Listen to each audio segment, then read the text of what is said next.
সুপ্রিয় দর্শক, হক green world চ্যানেলে আপনাকে জানাই স্বাগত। থাম্বনেল এবং টাইটেল দেখে বুঝে গেছেন এটি হচ্ছে ফ্ল্যাক্স লিলি।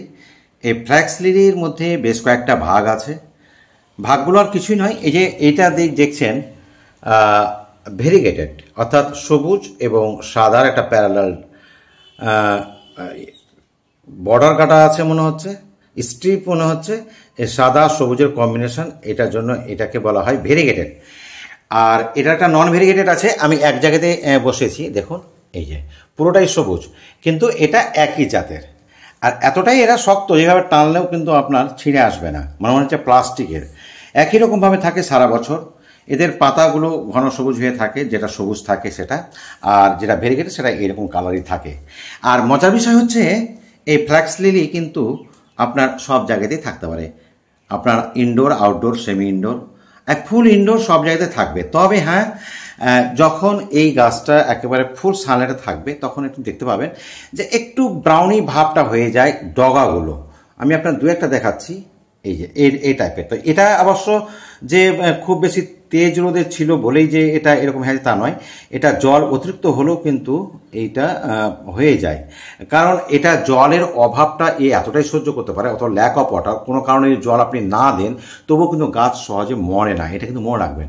জল বেশি হলে বরঞ্চ এর যে রাইজয়েডের মতন যে আপনার শেকড়গুলো আছে সেগুলো পচন হয়, পচন হলে সে গাছ নষ্ট হয় অতিরিক্ত জলে। কিন্তু জলের অভাবে গাছ মরবে এরকম আপনি কোনোদিনই কল্পনা করবেন না। তবে এমনটা নয় যে 6 মাস আপনি জলই দেবেন না, এমন তো হতেই পারে না।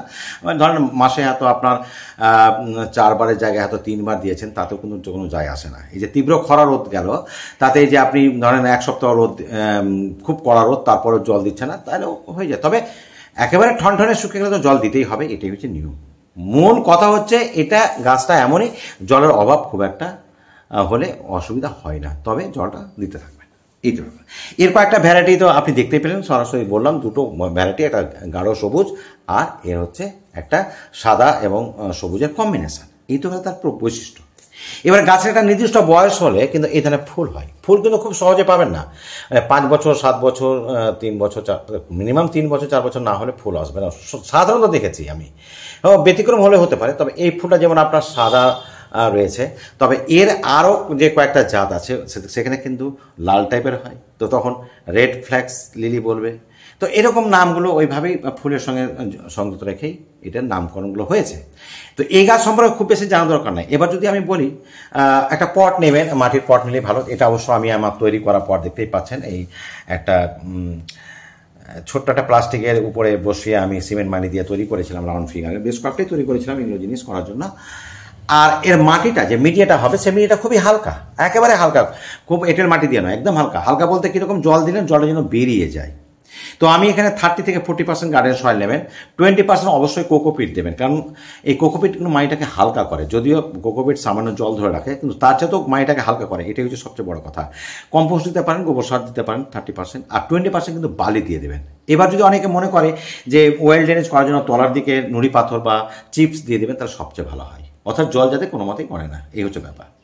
খাবারের ব্যাপারটা হচ্ছে, এটা নির্দিষ্ট কোনো সময় নেই যে আপনার খাবার দিতেই হবে, খাবার খুব একটা রিকোয়ার্ড করে না। তবে বর্ষাকালে আমি একটু খাবারটা দিই, কারণ বর্ষাকালে গাছের বৃদ্ধিটা খুব সুন্দর হয়, অর্থাৎ বেবি প্ল্যান্টগুলো খুব তৈরি হয় সাইডে। তো মাঝে মাঝে করবেন কি, যখন পুরাতন হয়ে যায় তলার যেগুলো, তো একটু ব্রাউন কালার হয়ে গেলে, এই যে এই টাইপের একটু ব্রাউন কালার হয়ে যায়, তখন এগুলোকে খুলে ফেলতে পারলে গাছের সৌন্দর্যটা তৈরি হবে। এইটুকুই পরিচর্যা, অন্য কোনো পরিচর্যা নয়। আর ওই যে খাবার বলতে, এখানে যদিও ফুল হয়তো ফুলের জন্য তো এই গাছটা রাখা হয় না। এই গাছটাকে আমরা এদের পাতার, ভেরিগেটেড পাতার জন্য, এর সৌন্দর্যটাকে আমরা উপভোগ করার জন্যই আমরা বেশি করে এই গাছটা বসাই। তলার দিকটা একটু বেশি ব্রাউন হোয়াইটনেস আছে, ওপরটা হোয়াইটনেস এবং গ্রিনেস দুটো কম্বিনেশন আছে। তো আমি এটা বছরে একবারই খাবার দিই, সাধারণত কেমিক্যাল ফার্টিলাইজার। আর যখন যদি খুব বেশি 2 বছর 3 বছর পর রিপোর্টিং করা মনে হয়, তখন একটু কম্পোস্ট সার বা গোবর সার দিতেই পারেন। তো আজকে আমি এই কয়েকটা দানা মাত্র আমি ডিএপি নিয়ে এসেছি, কারণ ডিএপি গাছ এটাতে ডায়ামোনিয়াম ফসফেট, অর্থাৎ নাইট্রোজেন এবং ফসফরাস, এই দেখুন এই যে এরকম করে 2-4টা করে জায়গা জায়গা দিয়ে দেবো। এইভাবে খুব বেশি খাবার দরকার না দিলেও যে খুব ক্ষতি হয় তা নয়। কথা হচ্ছে গাছ আছে, তার নির্দিষ্ট একটা খাবারের দরকার হতে পারে, নির্দিষ্ট মাটিতে থাকতে বলে এর পুষ্টিটা অভাব হতে পারে। তো আমরা চাই না গাছকে কষ্ট দিয়ে বাঁচিয়ে রাখতে। তো এই কটা দিলাম। তো মাঝে মাঝে আপনারা কি করবেন, ওই যে কিচেন ওয়েস্ট থেকে যে লিকুইড ফার্টিলাইজার তৈরি করি আমি, সেটা দিই, আপনারাও পারলে দেবেন, তাহলে গাছ এমনিতে বড় সুন্দর থাকবে। পোকামাকড় খুব একটা লাগে না, আমার দেখিনি পোকামাকড় লাগার ব্যাপারটা, কোনো রোগ পোকা যে হয় এমনটা নয়। আর ওই যে একটা কথা বললাম, একেবারে সেমি ফুল সেটে না রেখে, ইনডোরে না রেখে, এটা মোটামুটি সেমি ইনডোরে রাখলে খুব সুন্দর লাগে গাছটা দেখতে, কম্বিনেশন দেখতে খুবই সুন্দর, দেখতেই পাচ্ছেন। আর যেটা বলবো সেটা হচ্ছে গাছের একটু মাঝে মাঝে এই যে ব্রাউন হয়ে গেলে এভাবে তুলবেন, তুলে দেখবেন যে হয়তো এই যে এই ডালটা যেমন এটা তুলে নেবেন, এই যে এরকম এগুলো যেগুলো হয়ে যায় সেটাকে তুলে ফেললেই যথেষ্ট, ব্যাস, আর কিছু নয়। এই গাছ সম্পর্কে বেশি কথা বলার দরকার নেই।